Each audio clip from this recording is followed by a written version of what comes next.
And I would like to welcome everybody to this first meeting of the thematic working groups. We are all together because we would like to share some thoughts before we split into subgroups in the future. And I'm pleased to introduce our new policy officer, Alina Lupu, who took over from Birgit Morlion, who just left the Commission.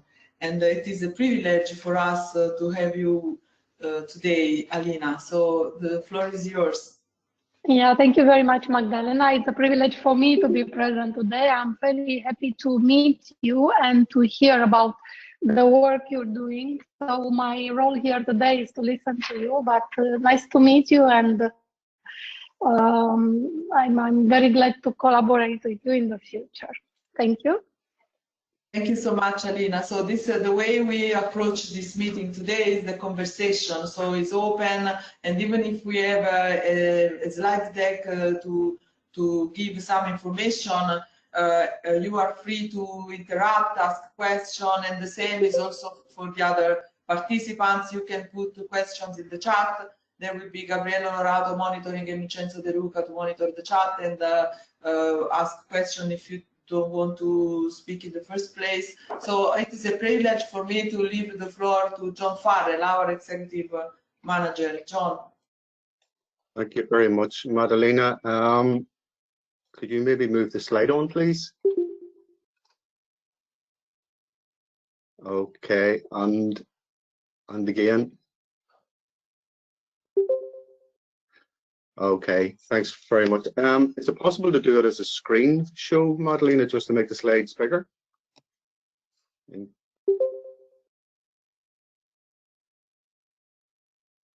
I already have it in slideshow, but I think I have the wrong monitor being shown now. Just a second. Well, so we're sorting that out. Maybe just I'll clarify for colleagues the format that we're going to. Thanks very much, Madalena. Going to adopt today.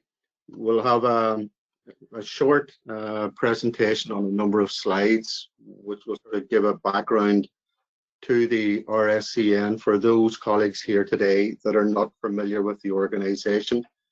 The main focus of today is to introduce the thematic actions and the thematic working groups that we are proposing to move forward with within the RSCN structures.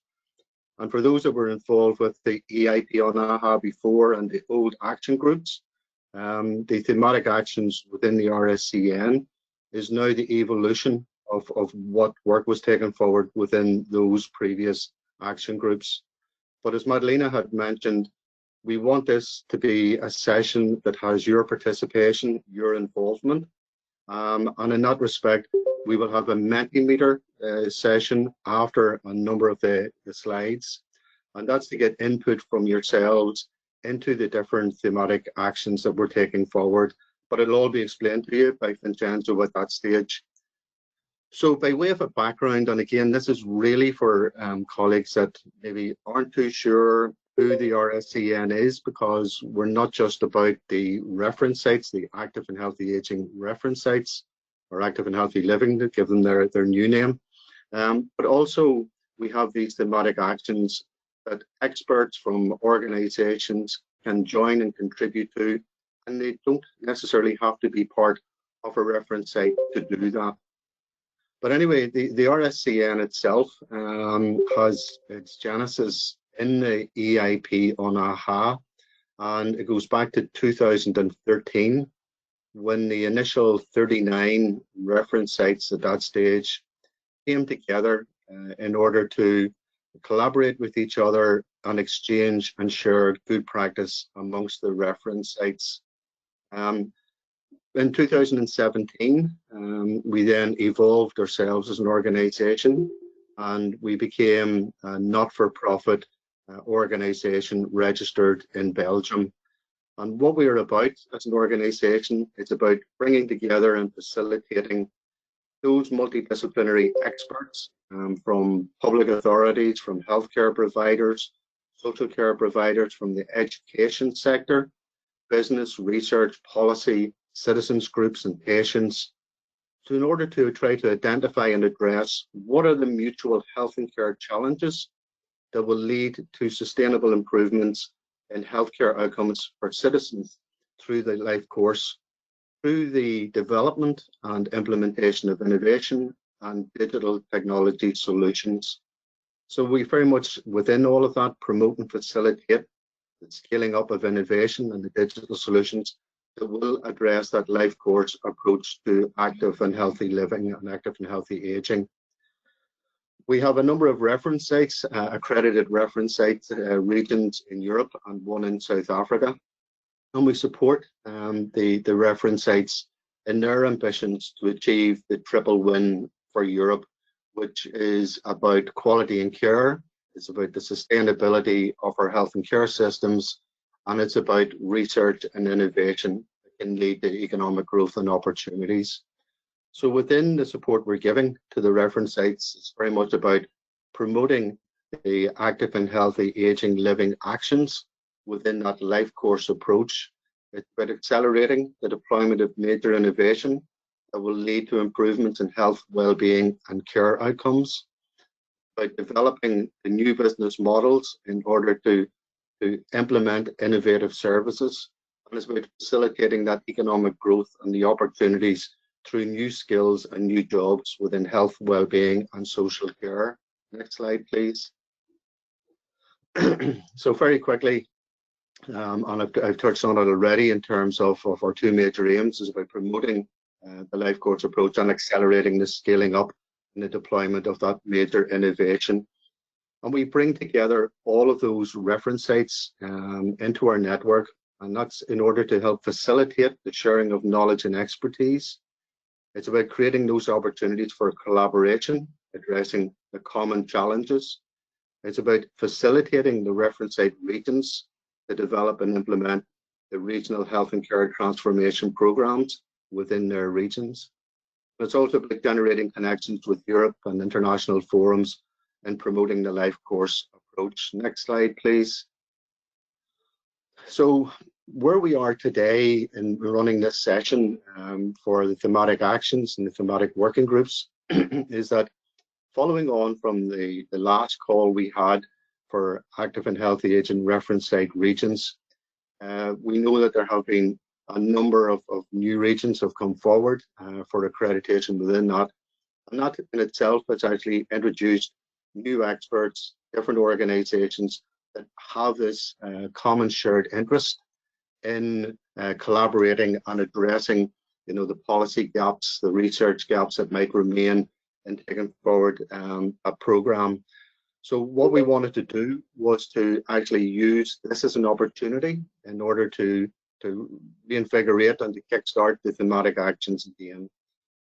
Importantly, whenever we had the fourth call, unlike the previous calls for the reference sites regions, this one focused on creating high quality reference sites that could make a sustainable difference in the delivery of health and care innovation within their regions.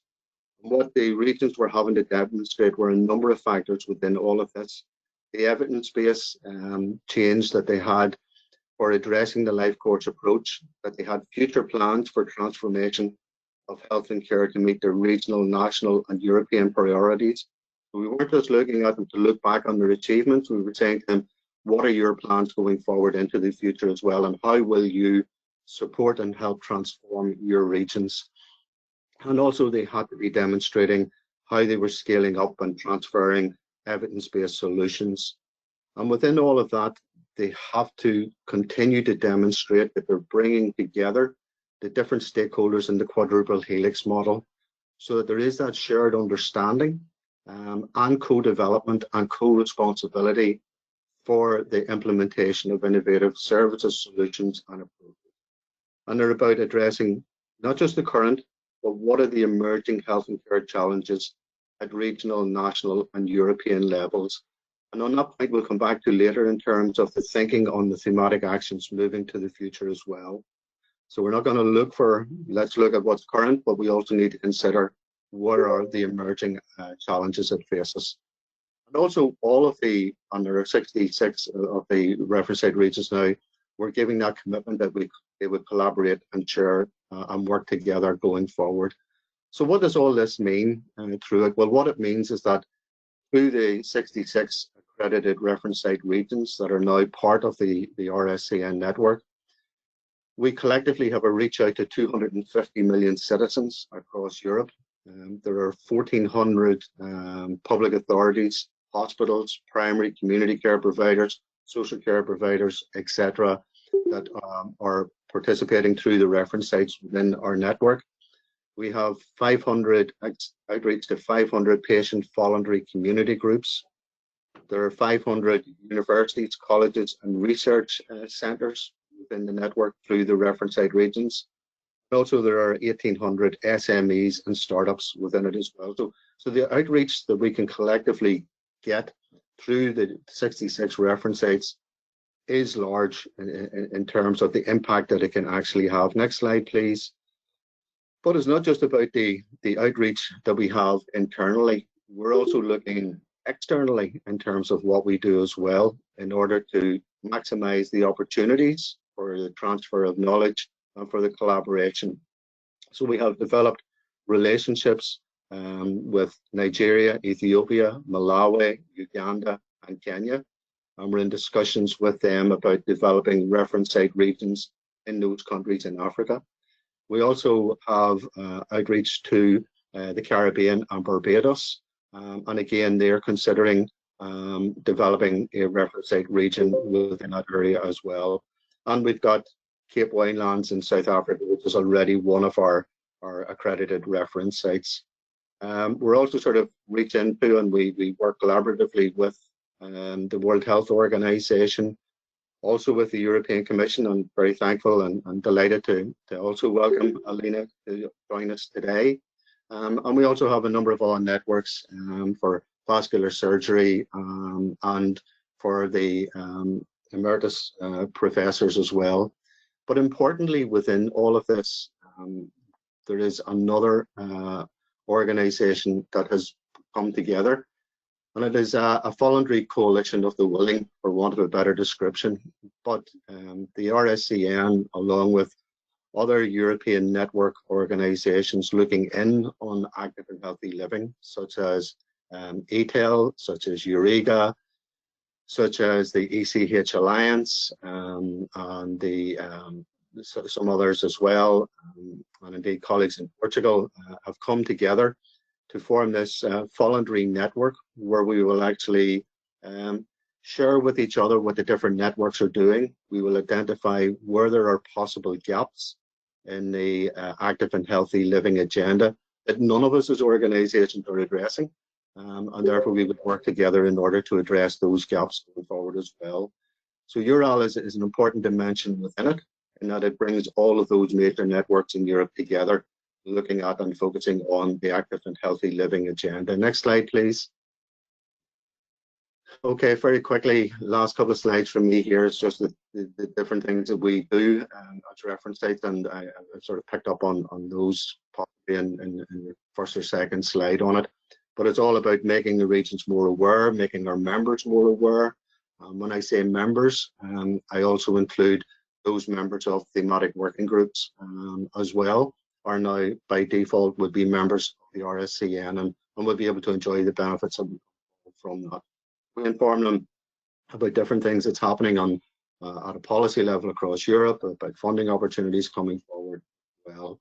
And we look as well to sort of inspire the development of the local networks and build the opportunities for collaboration and projects with other members. And this is where the thematic working groups can play a major role, in that if they're taking forward recommendations that regions should be considering maybe implementing in terms of addressing the gaps that are existing, then there can create opportunities where the regions can come together to look at how can we do that more successfully and have a bigger impact in actually taking that forward as well. Next slide, please. Okay, this comes to the last slide I have here, and on top of the list there, which sort of leads us into the purpose of today, is about the thematic working groups. And those thematic working groups are very much about identifying and addressing the research gaps, to assess and evaluate the good practices and the case studies, to support the regions and the organisations in adopting the innovative solutions, and to agree what are the knowledge and skills that will be required for health and care professionals, for carers and for others in terms of taking forward the recommendations as well. So it's not just looking and saying this is the recommendation, but let's go behind it and actually say what does this mean in terms of the skills and the education for the work in order to be delivered on that as well. We also have an expert panel where we bring together experts across a diverse range of areas within the active and healthy living field, who we will call upon from time to time to assist us in our work. We also have our executive board, which is responsible for the overall governance and strategy and leadership of the organisation. And we provide a number of forum and ways where we actually help to share knowledge and good practices. Webinars is one way. We also organise workshops. We promote and facilitate trainings, and we also provide different published papers as well as an organisation. That's a very quick tour through the RSCN, and what I want to do now is pass back to Madalena, and Madalena is going to talk about our approach to innovation.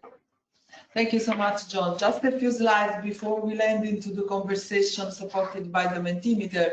Our approach to innovation as a reference site collaborative network is developed with a person-centered approaches around the health needs of persons, and taking also into account the elements that are linked to the environmental exposure, to the environmental opportunities, and to innovative solutions. There is a mistake here, sorry about that. But what we are looking at is to develop multidimensional intervention for a life course approach to health and well-being. So we are focusing on a proactive approach to health service provision, and to develop integrated solutions that also take advantage of the innovative tools that we can design, test and validate together with a number of interdisciplinary contributions. We all are aware, being involved in many European projects for a long time, that there is a place where many innovative solutions die. That is right after the project, because we never focused probably enough on how we can adapt these new solutions to be transferred into current service provision. So this is where we have been focusing now for many years, since the first CSA, Pro-EIP AHA. Many of you may be familiar with some of these CSAs, and we that are the coordination and support action that the European Commission dedicated to the first partnership focused on active and healthy aging. We now matured an awareness that there is a need to focus more on active and healthy living, and there are new CSAs that are helping us to focus on the new approaches that can support the transfer of the innovative solutions into the current service provision. And we have been familiarizing with a new approach, that is these twinning schemes. Twinning schemes have been supporting over time by several European projects. One of the largest one has been Gatekeeper, but also Digital Health Europe. And now we are focusing on digital health uptake, and we are focusing on knowledge exchange, adaptation, partial adoption of the innovative solutions, up to full adoption. And this is done through exchange of good practices and capacity building between peers, and is facilitated by the contribution of the experts of the thematic working groups. So we see that there are a number of interconnections and synergies between the reference site regions and the thematic working groups, especially in terms of assessment of needs that can be especially valuable when carried out at local level, and the identification of the gaps that can be addressed through innovative approaches. The collaboration and the integration of the activities between thematic working groups and reference sites is supported and reflected into coherent dissemination and communication activities, and also can facilitate the targeted exploitation routes that can help the transfer from project output and results into services that can be used by regions.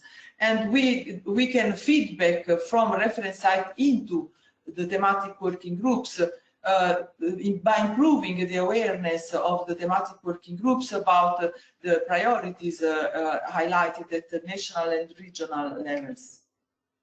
So these are currently the thematic actions we have been focusing on, that are integrated care, multimorbidity and polypharmacy management, health promotion and disease prevention with the life course approach, healthy and age-friendly environments, tourism for health, procurement for innovation and information processes. Over time, these thematic actions that are an evolution of the original thematic actions of the action groups that were involved in the European Innovation Partnership on Active and Healthy Aging, have been developing thematic working groups that are currently focused on the priorities that you see here listed, like palliative care, falls prevention, improving food and nutrition, and addressing loneliness, resilience at rural and peri-urban environments, and mapping of process mapping, basically. We have been also developing two horizontal actions. One is focused on education and training, that in this year of the skills, we are focusing on new skills and new jobs, because we, in our experience, in the implementation of innovative approaches to health and well-being, there are a number of openings towards new skills that can create new job opportunities in new and emerging markets, like the health tourism market. And we have also an horizontal action focused on funding opportunities that includes business models and includes also a number of cost evaluations that we found represent sometimes an enabler to facilitate the full-scale adoption of innovative solutions by regions. So now I invite you to catch this Mentimeter, and I hand over to Vincenzo to support the question of the Mentimeter, because this is a way we would like to engage you in a conversation. So while you reply to the questions we foresaw for you, you are also invited to switch on your microphone and your camera and comment on the questions, and on what can be your contribution to the different activities we have been proposing for you.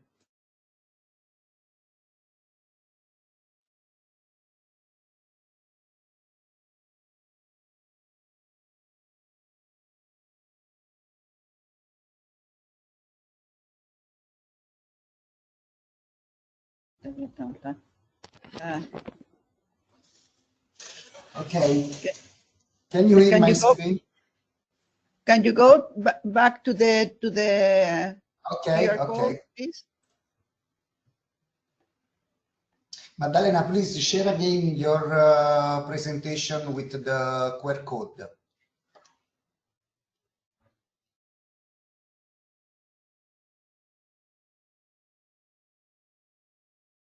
Not anymore the presenter. So maybe you can make me a presenter again.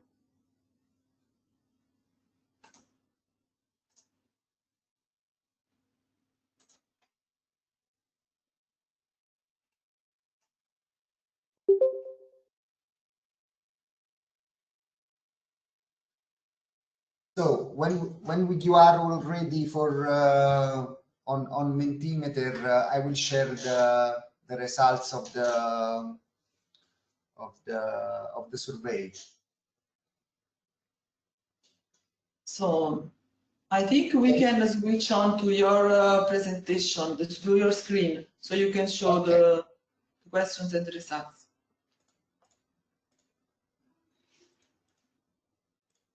Okay, can you see my screen? Yes.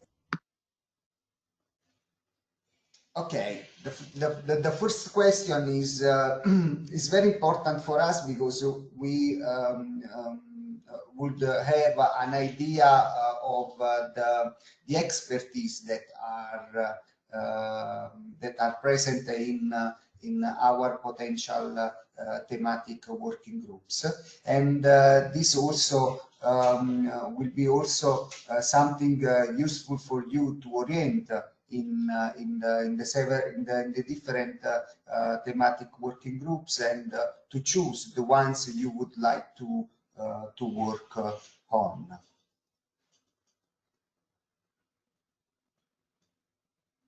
Okay.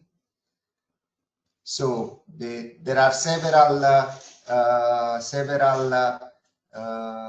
areas in which you have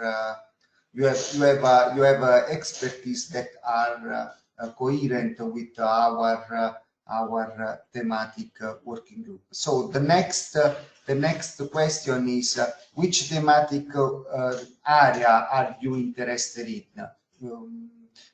Among the ones that Maddalena and John identified.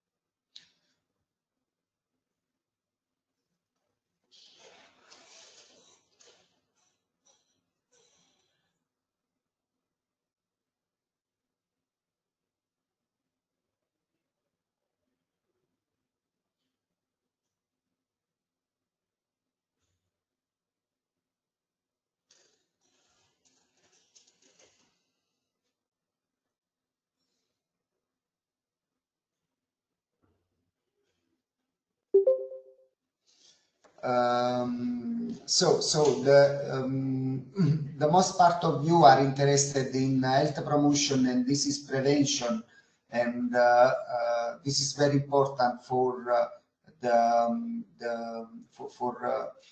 because it is an important part that also include several activities that come from the healthcare service provision to digital transformation, but also to social services and citizens engagement in health promotion and disease prevention. Another important group is on built environment and the development of healthy and age-friendly environments. The third topic is integrated care, multimorbidity, and polypharmacy management. That is more more clinical thematic area. Also, information and processes that are more focused on organizational model and digital infrastructure are relevant. And the last but not least, tourism for health. That is a new concept that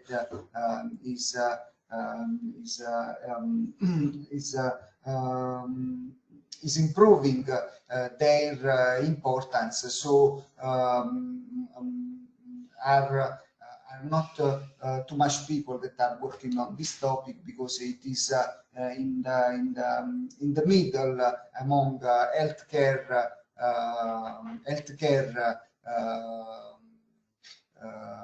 field and tourism and also economic development field.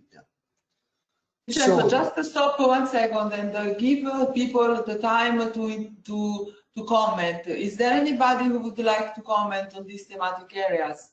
Any kind of comments are welcome. We value your inputs. So please come forward. You may introduce yourself, switch on the camera, and comment. Good morning. My name is Roberta Arnone. I work here at the local health organization in Ragusa, Sicily. Now, I choose tourism for health, and I think that it is very linked to the first one, because when you talk about tourism for health, you can also mean, for instance, some walks around a country on foot, and so this is very linked to prevention of diseases with a life course approach. It's not just tourism thought as in the classical way we mean it. So it can include many ways of making tourism for health. So it can be also for physical activity, can be for different things. It depends on how we intend it and what we can do in this area. I think we could do a lot. Just we have to invent something that is not the classical meaning of tourism, in my opinion. I don't know whether you agree or not. Thank you. Thank you. That's a good point, especially considering the mobile solutions we can take advantage of to support personalized approaches. Any other interventions? Okay, so I think we can move to the next slide. Thank you, Vincenzo. So the next slide is on what is the thematic working group you would like to join. So the most part of you is interested in the thematic working group addressing mapping people, organization, and activities. This is and also palliative care. So please.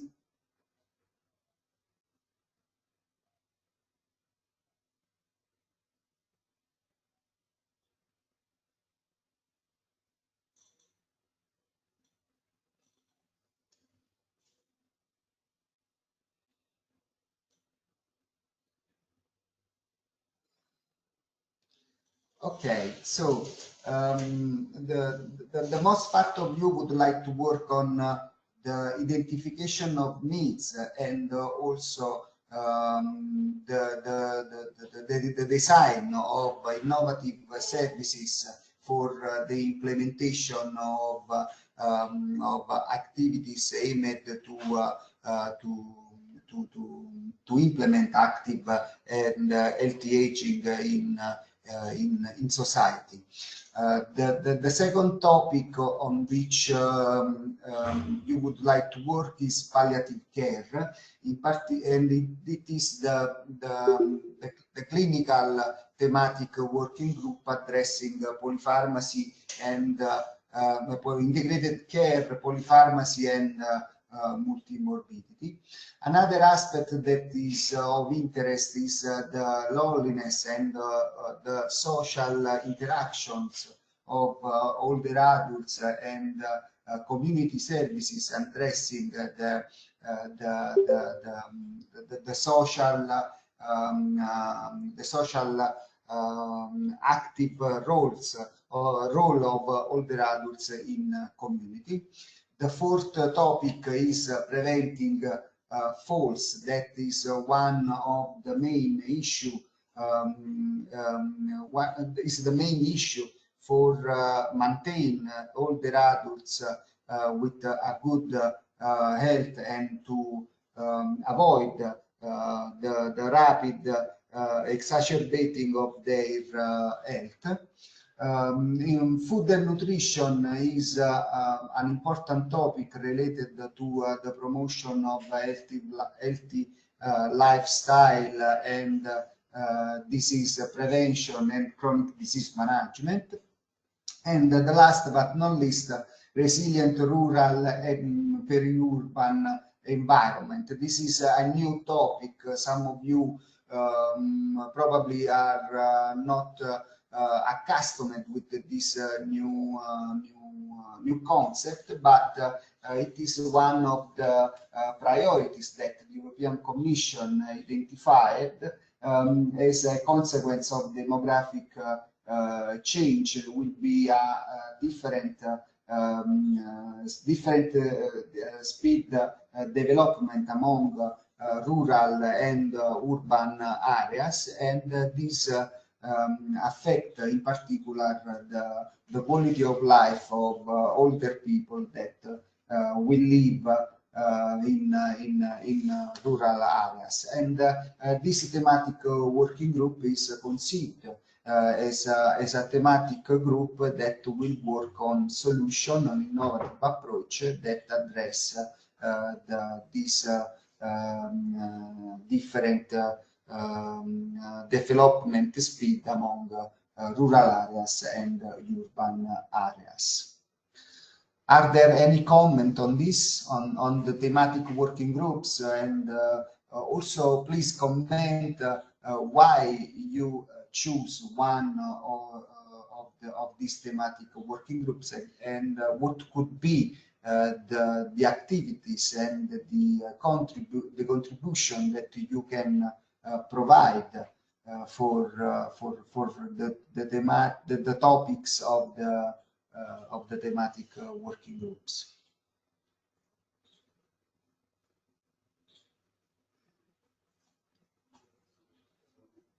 No comments on this? Yes, there was a comment. Go ahead, Maddalena.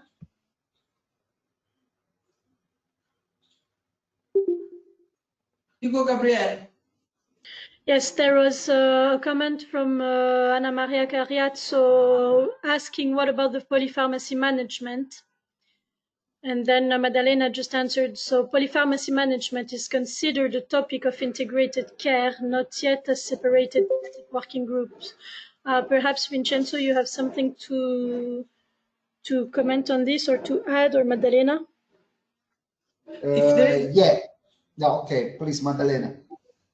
There is an interest to make it into a separated thematic working group. There is another slide where you can identify your interest towards this direction, and you can just, if you go to the next slide, Vincenzo, I think it's the next question.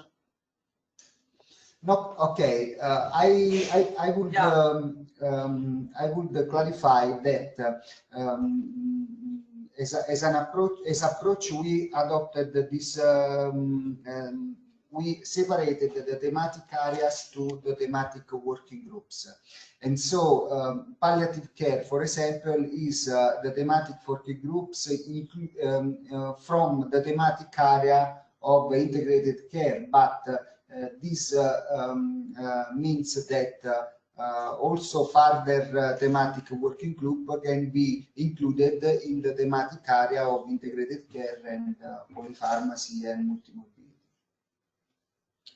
So the next in this with this question, we are asking you if there are some new topic that could be included in the list of thematic working groups, and if you indicate some new topic, please explain what is your expectation in terms of activities that this working group need to implement, and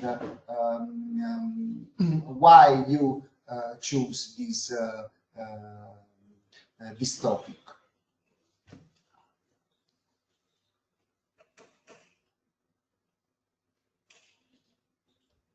As a start, I would like to invite someone who expressed the interest in the polypharmacy management group to illustrate what is their perspective and expectations and needs, unmet needs to address through this group. Maddalena, if I may, this is Anna. Yes, sure, Anna. Thank you. I think there has been a lot of work done on polypharmacy management. There was previously from the EAP a specific working group, action group, as was called before. And I think that a number of people are still interested in this particular area. I know from colleagues that are attending that they are also very involved in the management of chronic patients and elderly people with polypharmacy. That is more common in those patients. So, I think that we need to give a space for this kind of connection, because it's the benefits of participating in the network. It's my opinion. Thank you, Madalena. Thank you, Anna. Anyone else commenting on polypharmacy?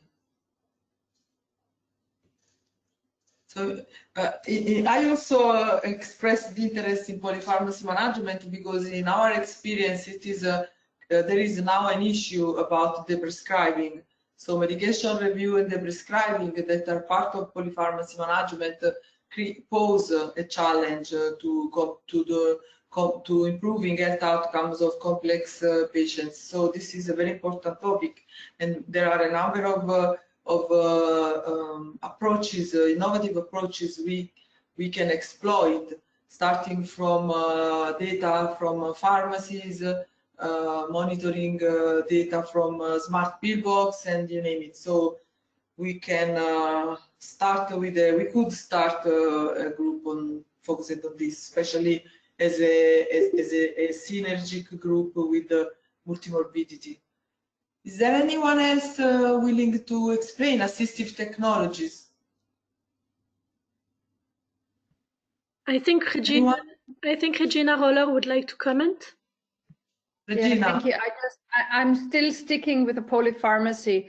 Honestly, I think that there is a lot of action ongoing coming from the Commission and also the member states in developing and designing standards. But the issues we have in polypharmacy is that we do not have a clear structured bottom-up approach within the regions. And I feel that making use of the regional network we have in the RSCN, we could probably deliver on this and bring together the top-down approach that has already been supported by the Commission and by the member states, and bring it together with a kind of bottom-up concept for the sake of the people who have the problem of polypharmacy, which are in general the older citizens suffering from multimorbidity. So I'm also very strongly supporting this idea of having a focus on that. Hello, Regina. Anyone would like to comment on what they indicated? I see, for example, nutrigenomics. Is there anyone willing to explain a bit more on nutrigenomics? Well, in fact, Maddalena, that was my word, I think. And the reason why is that I'm trying to test the interest in nutrigenomics, because we have this personalized prevention approach, and I think that if we have pharmacogenetics, we would need nutrigenomics too, because this would help us prevent getting to personalized medicines. Well, this is my philosophy. So again, I would like to test the appetite on this subject, in fact. Thank you. I think this is something that could be integrated in the food and nutrition thematic working group. So our effort in the next weeks will be trying to elaborate a bit more on your feedbacks in this exercise, so that we can come back to you with a proposal, a new architecture that takes into account your inputs, so that it's more fit to our current strengths and also needs. So I see, for example, physical activity, sports, and rehabilitation, and there are a number of training a number of keywords that could be harmonized together. ICT support for integrated care, yes, that social health integration. These are all sub-themes that can go into the group of integrated care. Addressing loneliness is a very important topic. Evaluation framework could be an horizontal topic actually, because it deals with the sustainability of a monitoring framework. So I agree that we need to evaluate, but we should make sure we use the most user-friendly frameworks for monitoring, especially in reference to the regions, because sometimes monitoring frameworks can be burdensome, so people don't measure at the end of the day.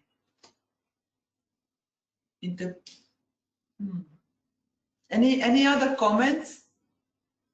What do you mean determinants? What is this meant for, determinants? Hello, I am Pablo from Andalusia. Hi, Pablo. I just mentioned, yes, hello. I just mentioned this, these topics because before we were talking about, healthy eating, physical activity, but behind that there is a lot of determinant that, can help or can, cannot help people with, to do, to have a healthy lifestyle. Then, I think it's important also to address this.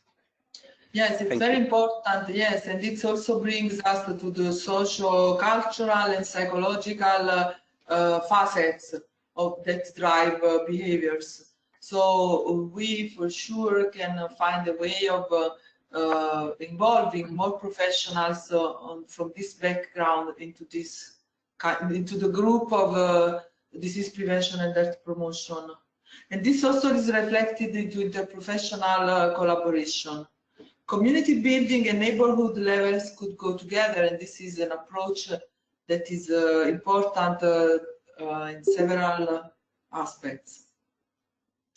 Okay, so thank you so much, and maybe we can go to this next question. Madeleine, Okay. oh, I'm sorry. Oh, Leo Luis, sorry, I didn't see it. Sorry, Leo. Leo, are you there? Yes, I am. Can you hear me? Yes, we hear you. So I put my query in the chat, and wondering whether instead of using the words addressing loneliness, we should reframe it as social connectedness, because if you ask, loneliness is quite a loaded word. If you do a questionnaire to ask somebody on a scale of 1 to 10, how lonely are you, that implies that they are lonely. Whereas if you approach it from how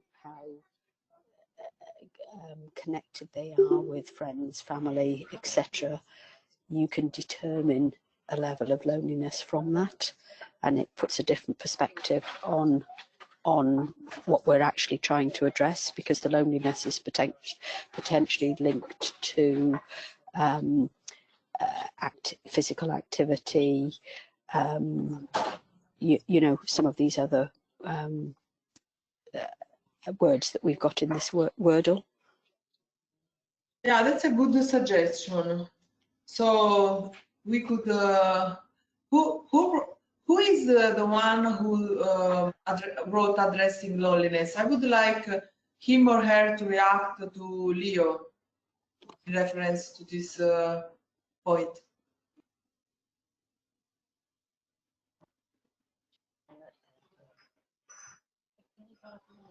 What?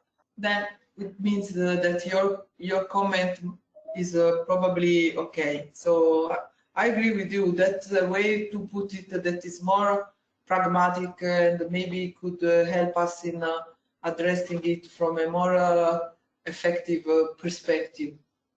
Yeah, I think that sorry, go on. Who was that? Go on ahead, Leo.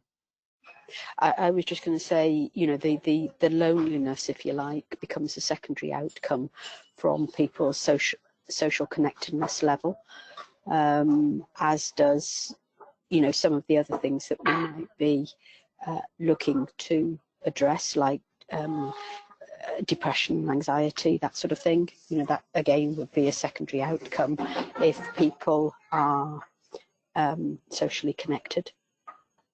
Yeah, just sort of building on that, Leo. I think loneliness had appeared as one of the thematic working groups in the previous slide that already exists. I do accept the terminology is better than say social connectedness, because when we look at loneliness, if we take a very simple thing, a person does not have to be by themselves to feel lonely. They could actually be part of a group and still feel lonely, and a lot of that comes down to their connectedness with the group or with the community that they're part of, or with their family, etc. But I think social connectedness is a better way to look at it. Yeah. Yeah. And this is a better fit with the life course approach, because it happens also to kids, to teenagers, to adults, and older adults, among others. Yeah. It's not age specific. It can be anybody in society can feel lonely. Yes. Yes, absolutely. Okay. Great. So great. Okay. So thank you, Vincenzo. So the next question is, what thematic working group would you be interested in coordinating? Because we need that these thematic working group are coordinated by a person that can collect information and also share this information in a way that is useful for all the members of RSCN as a tool for the implementation at regional level, at the local level of innovative approach and good practices addressing the specific topic that are highlighted during this meeting. And please comment your choose and also provide your idea about coordination of thematic working group. So don't be scared. We don't want to throw at you a whole workload. We will be here to help and support. So it's a co-coordination. Usually people who are familiar with our thematic working group knows that it is more a co-coordination. So usually there is more than 2 or 3 coordinators for each thematic working groups. So you can come forward. You will not be alone, even if it's the first time you are involved in the coordination effort of an international group. We will be here for you. So don't be scared or worried about it. This is not a European project. There's nobody going to count your work hours or tight deadlines or anything. It's really an effort to collaborate together. So. Hi, I would like to ask something. Can you hear me? No. Yes, sure, go on. Yeah. Hi, I'm Agata Wiśniewska from Medical University of Łódź. And I would like to ask at that point, how will our collaboration within those thematic working groups look like? Or maybe how it looked like in the past? Because yes. It's hard for us to imagine how we will collaborate, how often will we meet, and so on. Usually what we had in the beginning, the meetings are not every month. We had every couple of months, 2 or 3 months, the meetings. Although when the groups are more consolidated, they tend to make monthly meetings, because they are self-organized. The idea is to share good practices like we do at different level for the reference site regions, and there are priorities that are elaborated in an action plan. That is the other half of today. There is an action plan that is co-created, is co-written. So it starts from the current situation in terms of reference documents from the European Commission, opportunities lying ahead, and each group can prioritize whether they want to focus on a research gap. So they usually write together papers, they elaborate together approaches, and sometimes they submit together projects to European calls. So this is what happens over the time. We have a communication plan, so that the way we do the current interaction is through webinars. Webinars can be thematic, can be across groups, and can be restricted to the groups, to the reference sites, or we have open webinars that are publicized also to outside the network. So you have seen from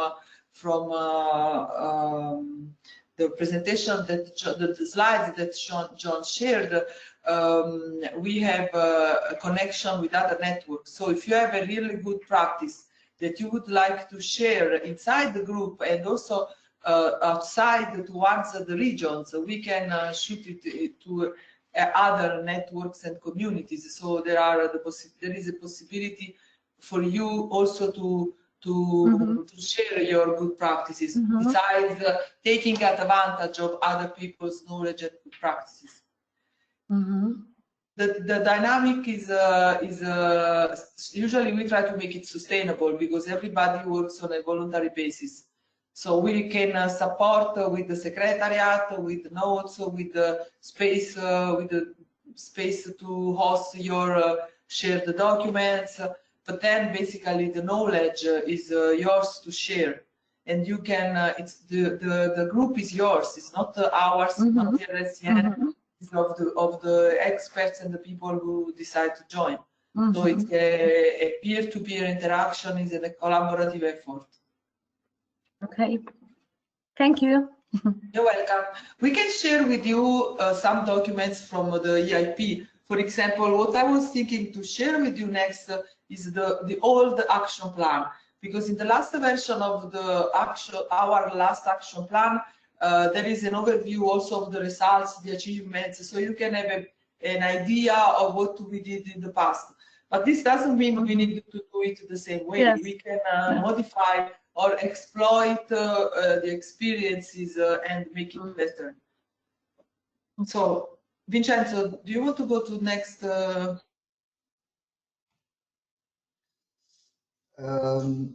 Would you be interested to contribute to elaborate the shared action plan of the thematic working groups? So, according to what Maddalena is describing, so each thematic working group will elaborate an action plan that will be a support tool for the implementation of strategies at local level for active NLT aging and the implementation of policies and good practices that can for the exploitation of these approaches and good practices at the local level. So who would like to contribute to the definition of the action plans?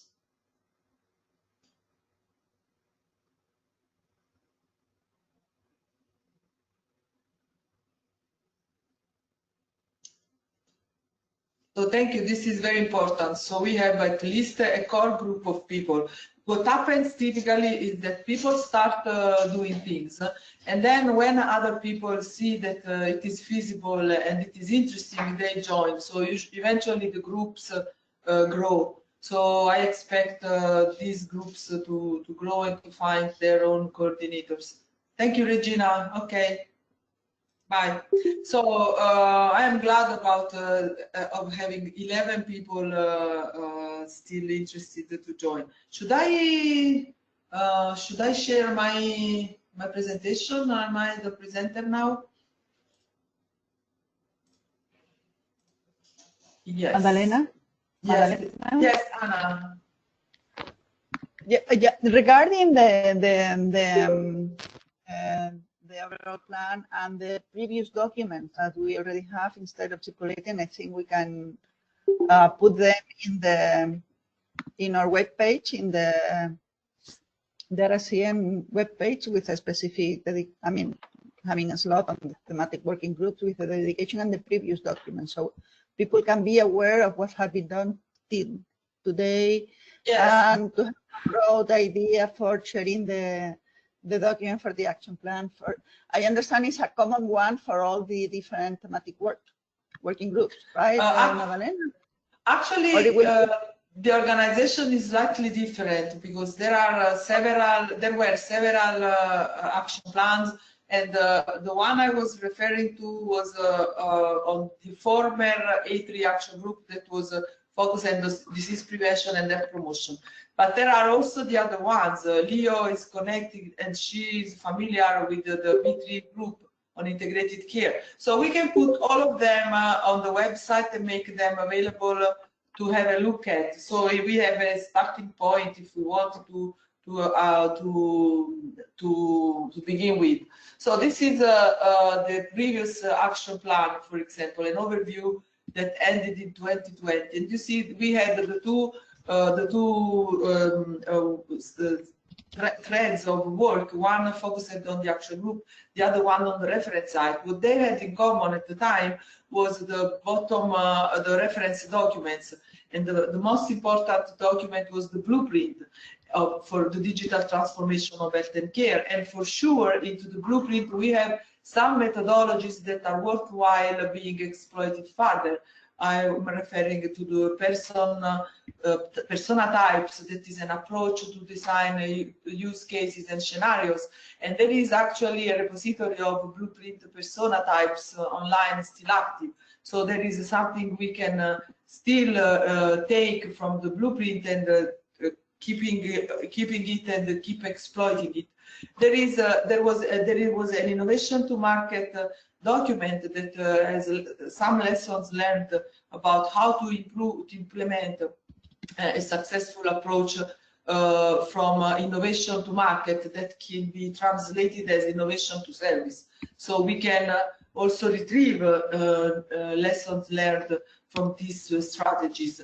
And there was a monitoring framework that was the MAFEIP, but we can also consider several other monitoring frameworks and take them into account. So our efforts in the near future will be focused on identifying the background and the bottom line and the roots where we want to develop our action plans, and we will do it together.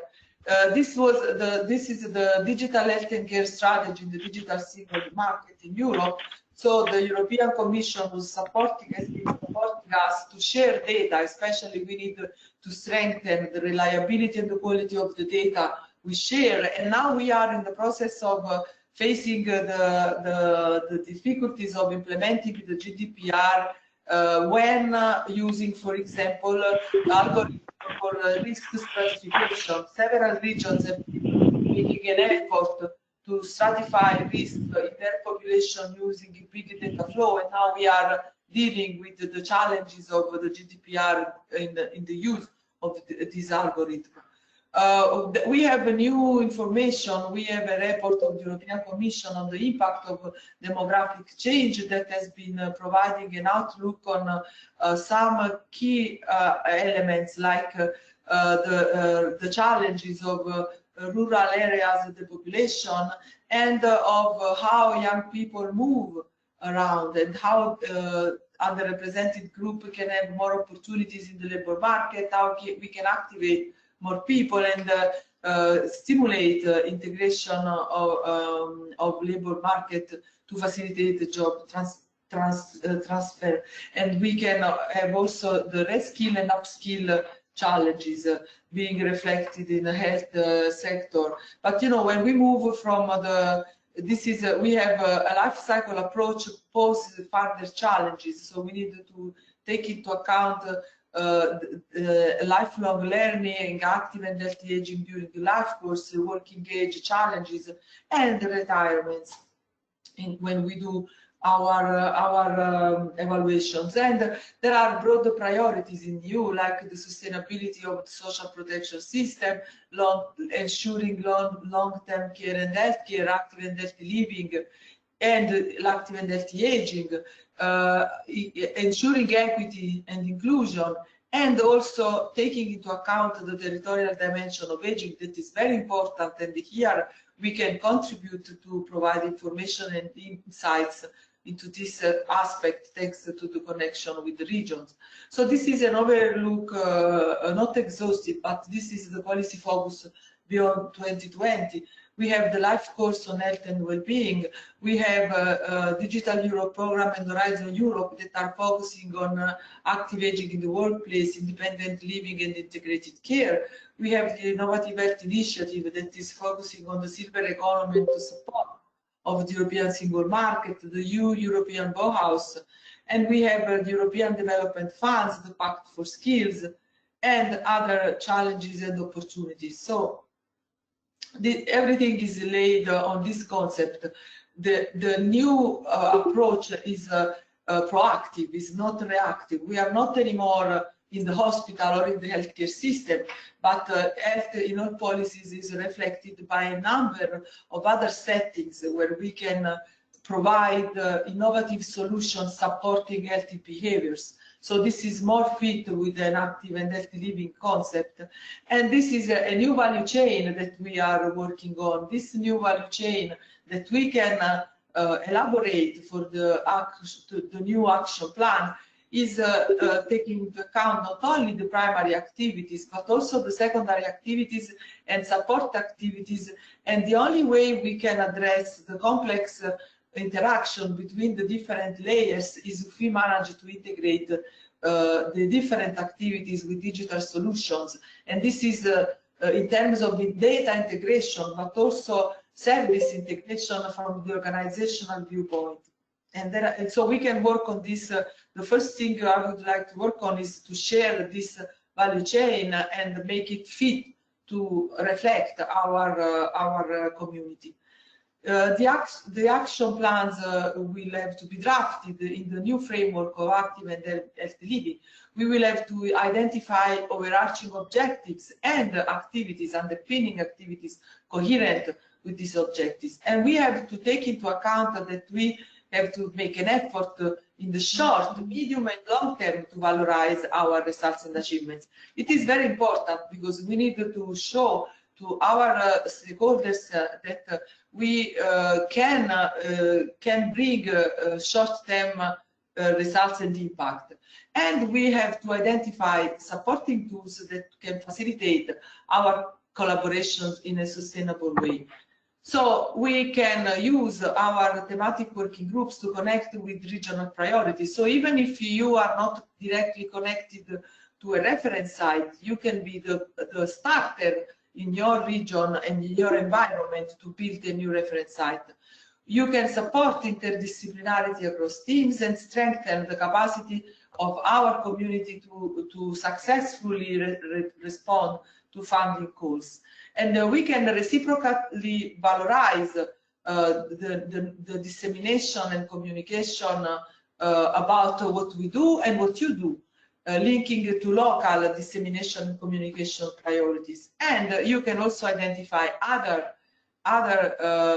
priorities that we can share.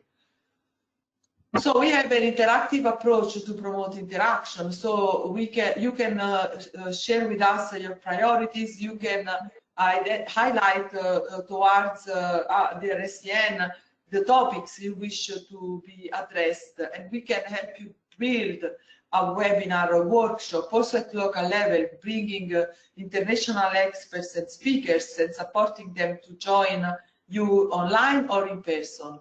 And we can help you to collaborate with reference sites and other experts through twinning opportunities, publish joint papers, and organize workshops at international conferences. This is the strategic objective. These are the strategic objectives of the reference site collaborative network, but they will be redesigned at the end of this year. So in the fall, we start working on the new priorities and objectives of the RSCN, and you will be will have the opportunity to contribute to influence these objectives in collaboration with the reference sites regions. So you can join the thematic working groups, you can join the experts panel, candidating yourself to become an expert, and you will be you will be consulted by the executive board in terms of when developing the strategies and the planning for the RSCN. So this is the last slide I had to share, but I would like to finally ask your feedback, inputs, and comments on what you have been listening until now. And if you have any input, you can start right now at this moment. Maddalena, sorry, I have a question related to one of the thematic working groups, the one about mapping people, activities, and organization. What should exactly be the task of this working group? Okay, so when implementing innovative good practices, we have been becoming more and more aware that sometimes, or most of the times, the hardest challenge to integrate a new tool into current services was to map the process of service provision from the organizational viewpoint. This mapping can be reflected by a mapping of the digital solution and the IT environment where these solutions are integrated. Because only if we carry out this kind of mapping of processes, we can make sure that the adequate co-implementation approach is implemented. If we do not engage the people along the entire chain, organizational chain, when we integrate an innovation, we risk to fail, because even if the innovation is very small, we are not effective. Let me make an example. If we, for example, we were adopting in our hospital new tools for point of care in antimicrobial resistance effort in fighting antimicrobial resistance, and the integration of this point of care in the point of care, that is, for example, the ICU, was posing us a hard challenge, because who is going to do this simple step of testing the sample into this simple tool, simple machine?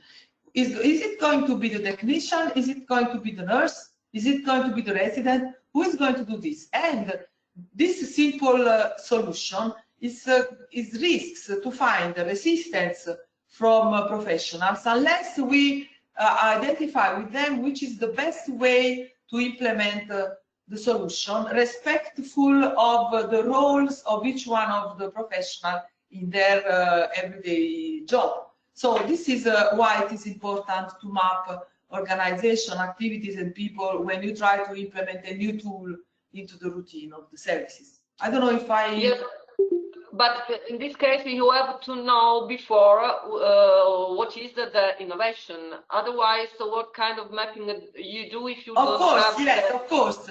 But this is... So this is a group that acts afterwards. After you... No. This is a group that is going to address the challenges that will derive from the organizational challenges that derive, for example, in the case of integrated care. This could be a mirror. I agree with you. This is, but not in that it starts later. It can be a group that starts mirroring, for example, the organizational challenges of service integration. So in this sense, it could be an horizontal group also. I agree with you, it can be an horizontal group. Yeah. But could I maybe just add to what you're saying, Maddalena? And I think maybe a useful starting point for that group, or indeed any of the groups that will be starting, would be maybe to look at the maturity self-assessment of reference sites that was actually undertaken as part of the fourth call. There was a separate exercise carried out in that, and what they actually did was that they had to measure the region and the organisations in the regions against 12 dimensions, such as capacity building for innovation and change, readiness to change, the structures and governance that are in place, the funding, the digital infrastructure, etc. And it could be useful to review as a first step would be the responses that the different reference site regions provided to that, because you would get a picture in terms of, are they ready for all of that digital transformation? Maybe you'd be able to identify some of the reference site regions that were more advanced in that area, and it may be a case of trying to learn from them in terms of what they did in order to implement and adopt the innovative solutions. Or it could be that some of the regions are having difficulty, so what are the barriers, the challenges that they face? And then it can be about looking at, what do we need to do by way of a step change in order to support that whole sort of thematic action that you had mentioned there, Roberta, as well. So I think there's two levels to look at it at. One could be maybe the more strategic, to get that overview picture of what is happening across the reference site regions as your test bed in terms of that maturity self-assessment and readiness for change. And then beneath that, to go down into, okay, well, what is it in terms of the specific gaps at that process or that organizational or whatever level that is actually looked at that point. Just sort of maybe throwing that out as maybe a helpful start, is that there's information we've collected that maybe the different thematic working groups could look at in order to explore further where gaps might be. That's a brilliant idea, John. I agree with you, and I launched a proposal that we have this first webinar, internal webinar, bringing together the reference sites and the action groups. If the reference sites, some of the reference sites agree to carry out this exercise in the first group of reference sites, and they share their exercise with the thematic working groups. Yeah. It's one possible step in terms of helping colleagues, with the different pieces of information that we have available. Equally as well, for some of the other working groups in terms of health promotion, disease prevention, healthy and age-friendly environments, etc. In the fourth call, we gathered a range of evidence-based good practice examples from the reference site regions, and again, that can be made available to the different thematic working groups, so they can actually start to look and see, well, what is happening. But I think the important thing when it comes to the action plans for the thematic working groups is that they sort of look across the priorities going forward, which you had identified, Madalena, and then to sort of look and say, well, okay, what is happening already against each of those priorities, and where are the gaps that remain to be addressed? And then can we spot any areas where maybe something is being done on some of those gaps? Can we exploit that more? Can we transfer the learning and the knowledge from that? And at the end of the day, I think what we would want is that the thematic working groups and what they actually produce and deliver will have a measurable impact on actually facilitating and supporting transformation and change right across all of the regions. And so we need the regions to play into the work, but also we need the recommendations coming forward that actually helps all of the regions going forward into the future as well. Yes, so this is the other way around. So we can have a mirroring webinar showcasing the initiatives ongoing on the ground in line with these priorities, and have the reference site invited to be informed. Yeah.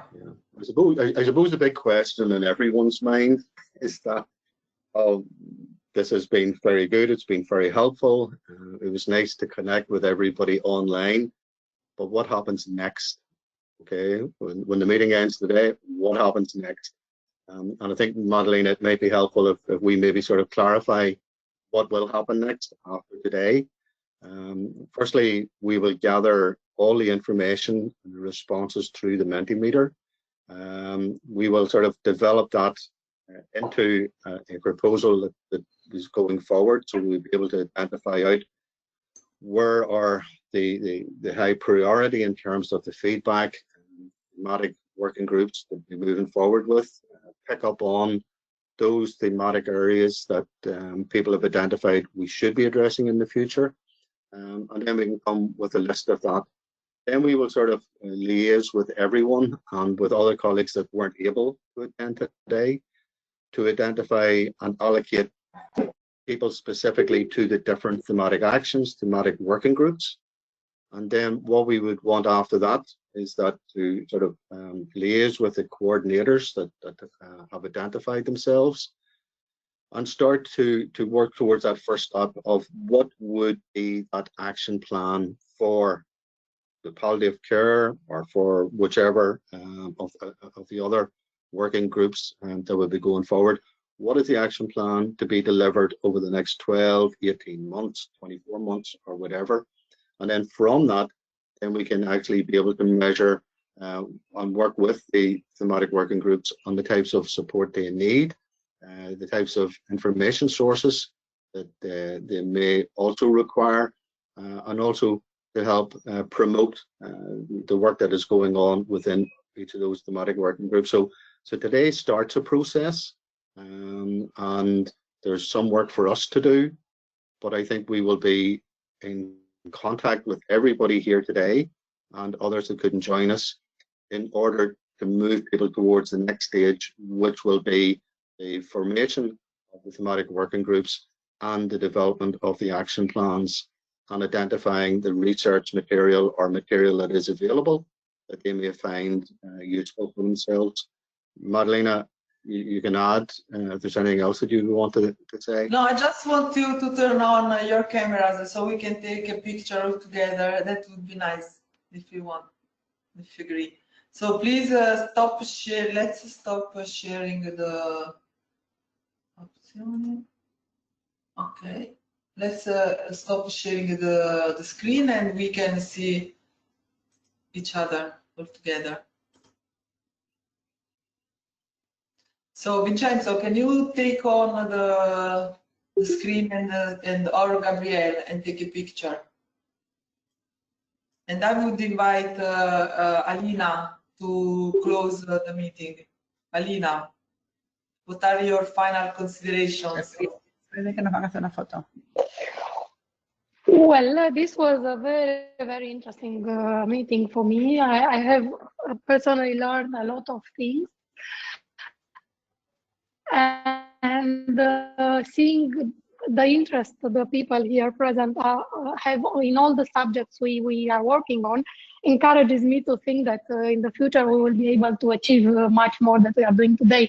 So thank you, all of you, for the work you are doing and for the help you give us to help you in return with different actions at the EU level. So again, thank you very much for inviting me here today. And I'm looking forward to other meetings where I can join and see the work you're doing. Thank you. Thank you so much. So, and with this picture, I say hello, and we will be in touch. So, wishing you a nice I think we have a few more people. We have a few more people to switch their cameras on, which would be good for a photograph. Maybe they just don't want to be pictured. That's fine. Okay. Ciao, Marcello.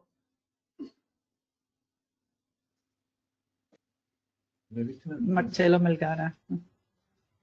We got the photograph, Gabrielle? Yes, it is taken just at the minute. 1, 2, 3. Okay, thank you. Thank you, everybody, and have a nice afternoon. Bye. Bye, everyone. Bye. Thank you very much. Bye. Bye. Bye-bye. Bye.